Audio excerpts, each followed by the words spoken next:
Last time, we talked briefly about how the great tyrants and dictators of our time have always resorted to a vigorous atheism as a strong backbone around which to build their entire societal hierarchy. Whether from the time of ancient Egypt or Greece, or from the recent memories of communist regimes, some leaders have tried to hide their true atheistic agendas well behind the mask of highly artificial and highly political form of a religion. But some were clearly more forthcoming in portraying their blatant and militant atheistic principles to justify their brutal and oppressive totalitarian system upon their nations. Communism begins where atheism begins. Karl Marx. Atheism is a natural and inseparable part of communism. Vladimir Lenin. God is on your side? Is he a conservative? The devil's on my side. He's a good communist. Joseph Stalin. And who can deny that Stalin and Mao, not to mention Pol Pot and a host of others, all committed atrocities in the name of communist ideology that was explicitly atheistic? Dinesh D'Souza. I began to speak of God. Joseph heard me out, and after a moment's silence, said, "You know, they're fooling us. There is no God." I was astonished at these words. I had never heard anything like it before. "How can you say such things, so-and-so?" I exclaimed. "I'll lend you a book to read.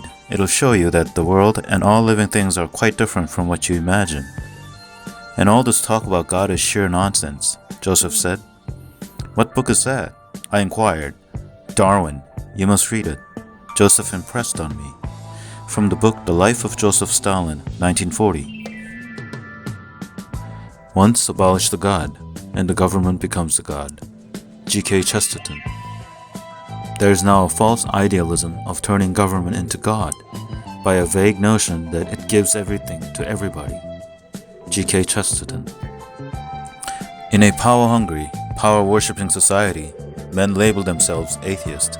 Ernest Hemingway. When men stop believing in God, they don't believe in nothing.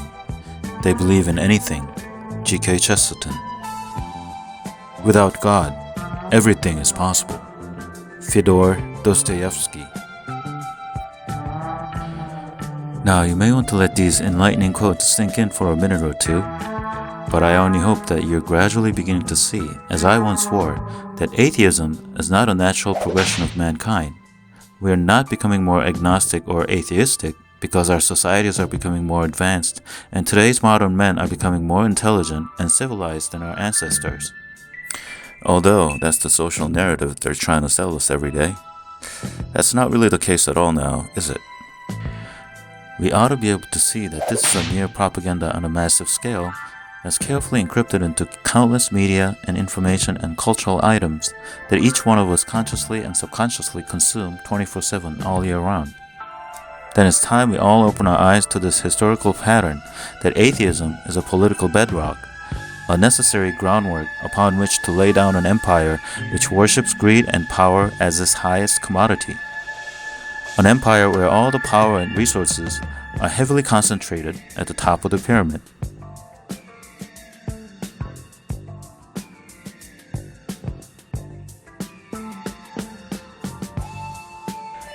And without God, and without true understandings of His words and teachings, not only do people end up accepting this unequal and unjust reality of this top-heavy pyramid, but they actually end up paying great respect and admiration for those very few on top, slowly turning the entire culture of society into one giant fest of idolatry worship.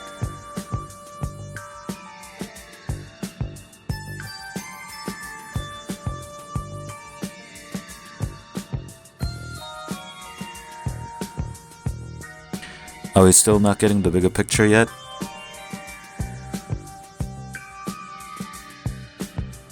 Now, it would have been perfectly natural and very much logical for anyone to become a little atheistic if the Earth was truly a self-spinning ball floating in some infinite space of galaxies with gazillion stars and planets. But as we all know now that all of this science fiction fantasy was a total scam, 100% preconceived and carefully organized propaganda and deception of a historical magnitude, with ballsy moves such as fake moon and Mars missions, fake International Space Station and satellite missions, and of course an avalanche of fake CGI images of space and round Earth pumping through our living room for decades. All this trouble and effort just to plant the very seed of atheism into the heart and soul of our modern men and women. I hope you're beginning to see that atheism has already taken deep root into this highly automated and highly technological environment of today's culture. And these atheistic principles are being heavily guarded by concepts like the heliocentric model of a round, spherical Earth dancing around with billions of other stars and galaxies, and such notion of Darwinism, which claims that all life forms on Earth are mere products of evolution, and us humans being the final product of evolving monkeys. Yeah, come on, really? Now, these core atheistic principles also branch out into an outer layer of more indirect and not so obvious, nonetheless atheistic pattern of thoughts. First, the concentrated focus and worship of human achievements and knowledge, blinding us from the miraculous works of our Creator. Second, the no boundary or lawless mentality, blurring the line between right and wrong, good and evil, men and women, and men and God. Third, the illusion of choice and free will, providing an illusion of true justice, equality, and freedom.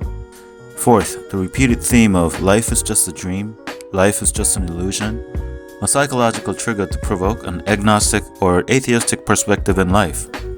And finally, all religions are bad, a modern-day witch hunt for any and all religious practice and practitioners, slowly turning our society into an atheistic monarchy. These are the 5 more popular patterns and themes that I keep bumping into over and over among numerous information, media, culture items that are constantly being shoved down our throat on a daily basis. Now let's break them down into more details with actual examples, shall we? Under the worship of human achievements and knowledge, we have the science and technology worship, the societal hierarchy worship, and of course the materialism and consumerism worship, all of which will eventually create a powerful dependency or an addiction to our modern-day culture. Okay, first of all, please don't get me wrong. It's not like I'm against all the technological advancement that we have made so far in my own lifetime. When I was little, there was no such thing as the internet. Hence no Facebook, no Twitter, no YouTube, no nothing. And certainly, no one was carrying around their own little cell phones in their pockets. There used to be public payphones in every corner of the street, so we can toss in a few coins to make a quick phone call. And of course, I do appreciate the whole reason I can make this video and share it on YouTube is all because of this great advancement of our science in recent years. But as much as I'm a fan of fancy high-tech gears and gadgets, we should all be crystal clear that no matter how crazy awesome today's technology seems to be elevating every day, there is just no way in hell that our little toys and gizmos can ever dare to reach the level of supreme sophistication and ingenuity found in even the smallest creation of God and nature. For instance, I'm sure you've seen footages like this, but just look at these fighter jets flying in beautiful formations. Pretty awesome, right? I mean, one doesn't have to think hard to realize how incredibly difficult and challenging it must be, even for the best of the best pilots, to maneuver like this in such perfection. I'm no expert, but it must require the most skillful pilots to go through intense training periods of at least several months, if not years. Wouldn't you agree? I mean, just look, it's one hell of a circus. Just imagine all the time and money and manpower it must have taken to get this show up in the air. Not to mention all the investment and resources that went into manufacturing these advanced fighter jets in the first place. By the way, where do you think we learned how to fly like this? Any guess?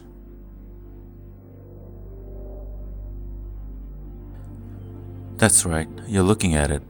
I mean, just look how beautifully synchronized these birds are flying in seamless formations.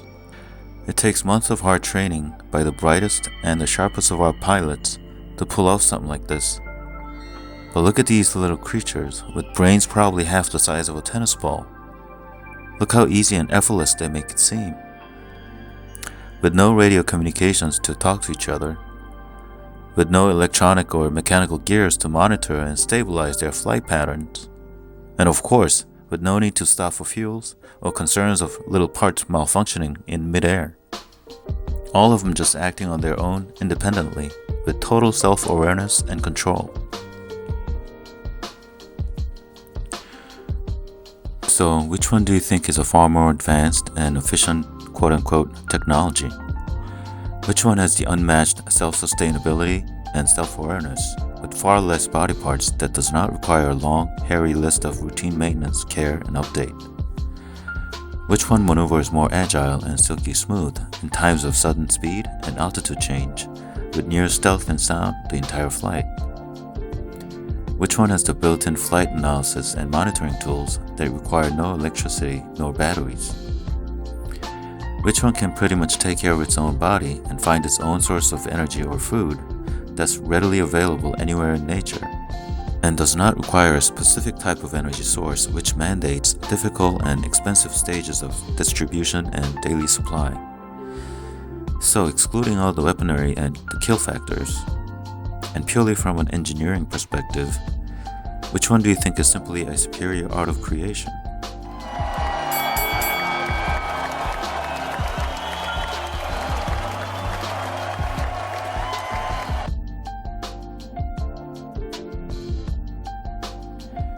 Want to see something more crazy and cool? Check out this flock of starlings with brains the size of a small peanut, performing such complex and next-level flight formations to a true perfection. It's like looking at a live abstract art that's constantly morphing into endless forms and patterns. Then I wonder, just who the hell is controlling this astounding choreograph of these tiny creatures? How in God's name is each individual bird communicating with each other to generate such flawless pattern of the whole? Well, it turns out we can also witness similar pattern of movement under the ocean by yet another beautiful creatures that have even smaller brains than these birds in the sky. Just look at the mesmerizing patterns of these fish that may seem random at first, but certainly has its own distinct rhythm and pattern, which is a clear signal that a level of intended design and intelligence must be present within the movement and the fish. Again, how in God's name is each individual fish talking to each other to generate such jaw-dropping pattern of the whole? Now, speaking of the pattern of the whole, let's take a look at this infamous group choreography performed by North Korea called Mass Games. They say it takes several months to a year of intense, almost brutal determination and preparation for such grand scale of a show. It's pretty amazing to say the least. Yet, let's not forget that humans have much bigger brains than any of the tiny creatures that we saw up to this point. And just imagine how many quote-unquote brains it must have taken, not only on the performing side of it all, but also on the overall designing and planning side of these massive choreography to flow in perfection. Oh, by the way, for those of you who aren't quite familiar with the North Korean mass games, that is not some gigantic digital LED screen you see in the background. Believe it or not, that's just people holding up giant plant cards with different colors and shape. Yep, that's the level of discipline.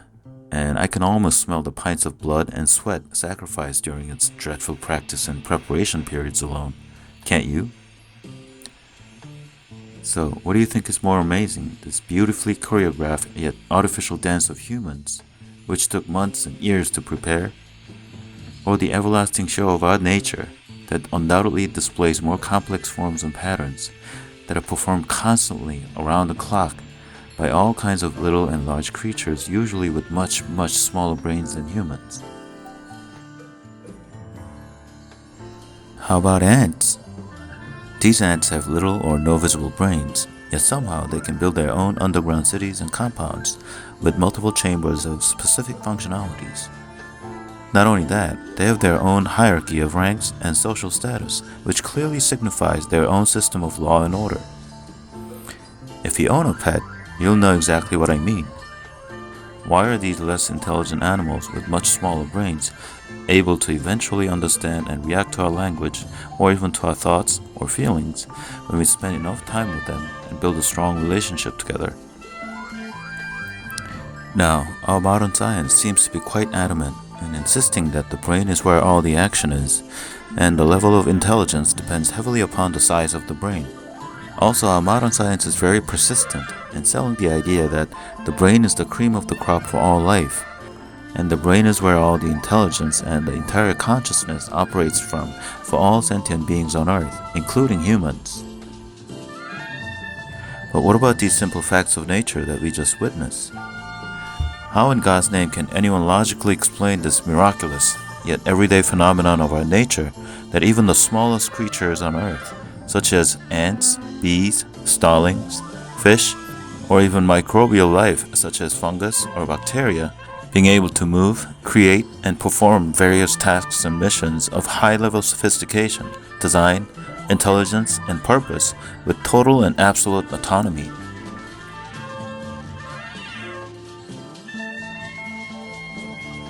Let me ask you this way then.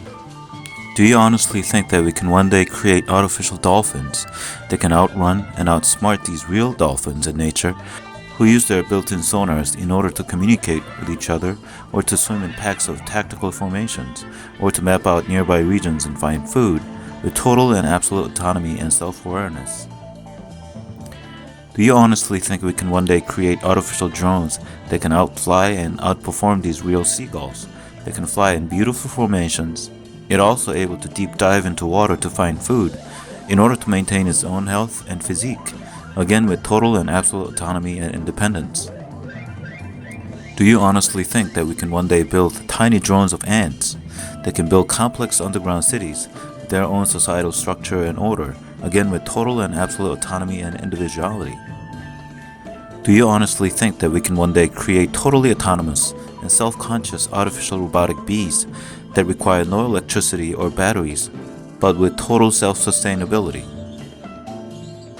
Do you honestly think that we can one day create artificial snails or jellyfish that have gelatin-type bodies with very little internal organs, nonetheless with total and absolute autonomy and survivability?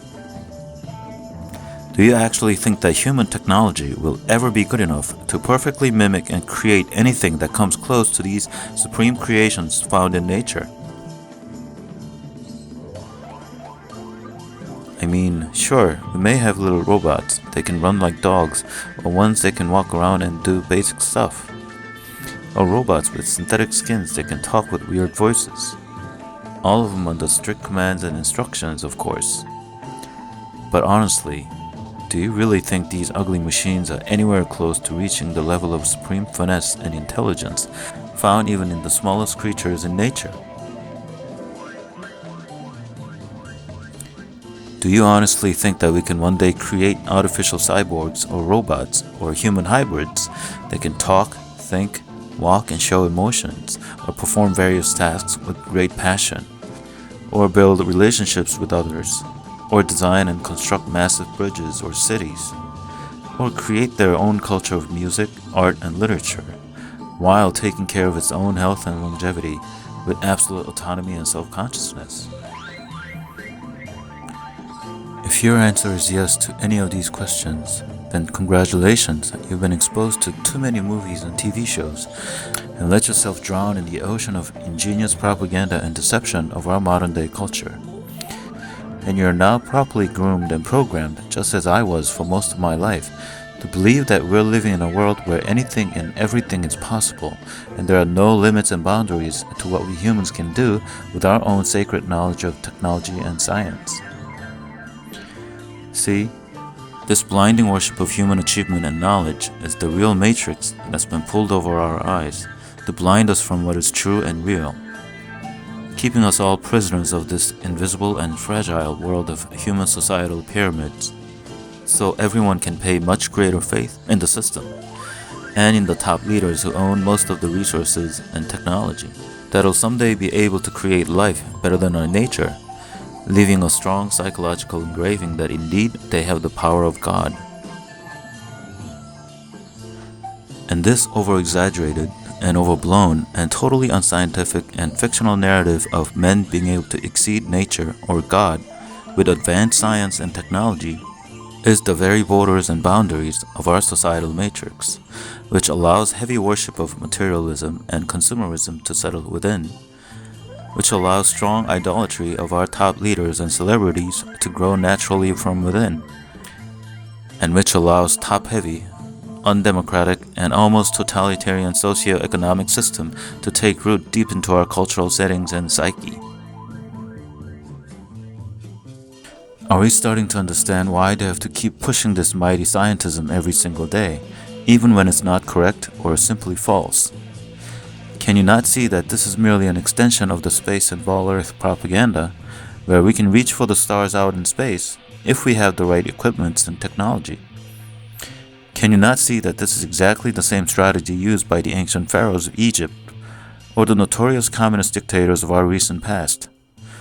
Just keep playing the same music over and over of how greatly advanced and scientific their system really is, and how incredibly powerful and godly their kings and institutions really are, until people slowly start to buy into this whole nonsense and start idolizing and worshipping those who are selling this very deception to them.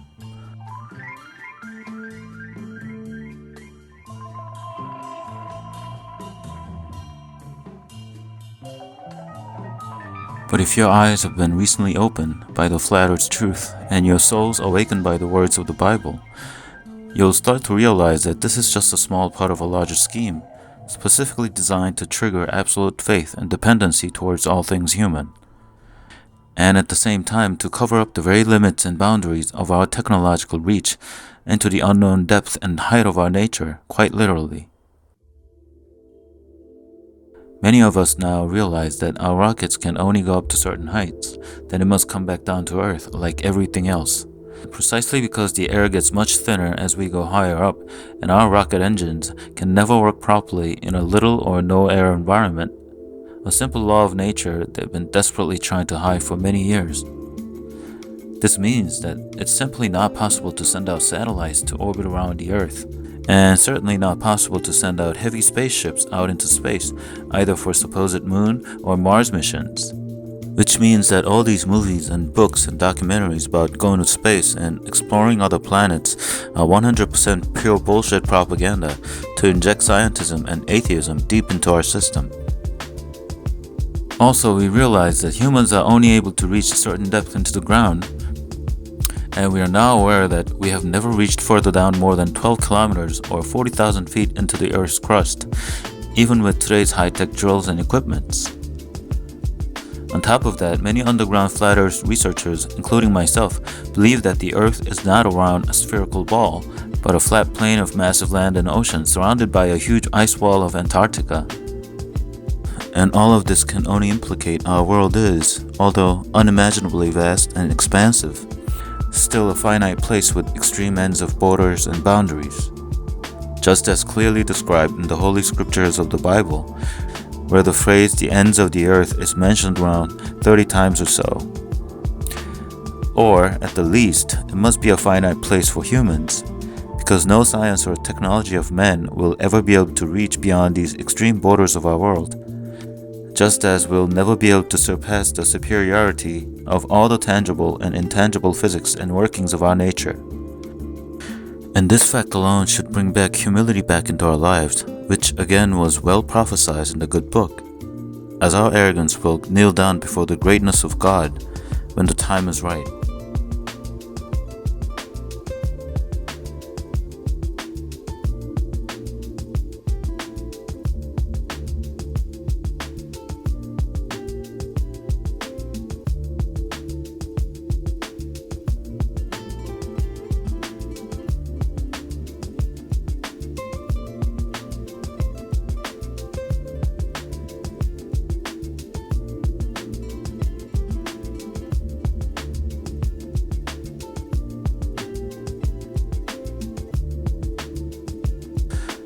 And it seems like our modern day kings and leaders have known this humbling truth of our world for quite some time now.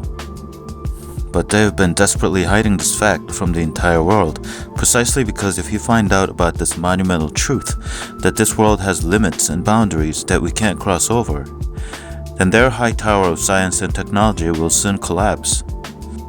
And this invisible matrix of self-worship and atheism will break open, allowing the notion of our eternal God and Creator to re-enter back into the heart and soul of today's men and women.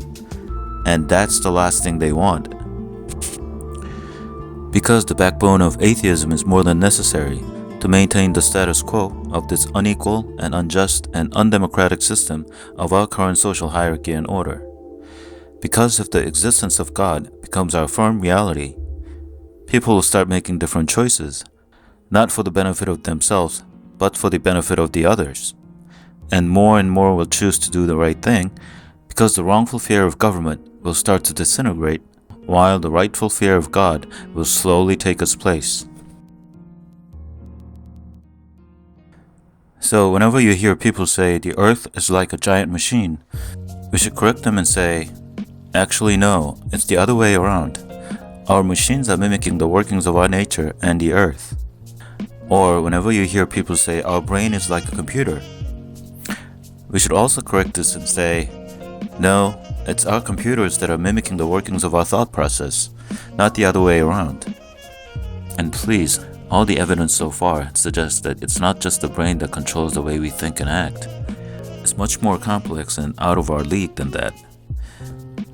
And our modern science simply do not know how our thoughts and consciousness work or exactly where they originate from. Just like our modern science has no idea exactly what the earth really is, or how big it is, or exactly what shape it is, or what each component of the earth, such as the sun, the moon, and the stars are made out of, or why they move the way they do. And whenever you see a news article, or a book, or a movie, or any cultural item that portray this unscientific and fictional cartoon of space travel or space exploration of some kind, or anything related to some alien life far, far away in our distant galaxy, you know right away that this is a classic propaganda of scientism, subconsciously injecting the poison of Darwinian evolution and atheism into our minds. And whenever you see any stories or news or movies featuring highly advanced robots or cyborgs with artificial intelligence at a supreme level, or ideas of transferring one's consciousness into a different body or a computer, you should know right away this is just another elaborate form of science and technology worship propaganda, again laying the invisible groundwork of atheism, since it gives people the false idea one day all of us may become immortal by transferring our consciousness to a different body. Yeah, I'm more than certain that this is 100% pure fantasy, because if we don't even know what consciousness is, or exactly where it operates from, how the hell can we ever locate it and transfer it to somewhere else? Whenever you see anything related to dinosaurs and meteors, you know these are fake bedtime stories to promote the combination of evolution and space propaganda, again leading into atheism in the long run. And whenever you hear some underground talks of chemtrails spraying unknown chemicals into our sky, or some mysterious weather modification technology being used as secret weapons, or some giant death ray machine up in our sky vaporizing the Twin Towers on September 11th, you can bet your money that these are again a nice dosage of science and technology worship propaganda, posing as some shocking alternative truth theory. Oh yeah, for sure, I guarantee it. And whenever you see anything related to man-made nuclear bombs that are capable of annihilating the entire world, you now know this too is a clever propaganda, again designed to create fear and worship towards the power of our own technology and science. I mean, just think about it. We can't even fly above a certain altitude due to lack of air pressure. And we can't even dive into the deepest part of the ocean because of too much water pressure. And we can't even dig deep enough into our grounds because the Earth's crust gets too damn hard after a certain point. Yet somehow we have created a bomb that can wipe out the entire Earth? Come on, seriously? When we don't even know how big our world is, or what it is, or how it works?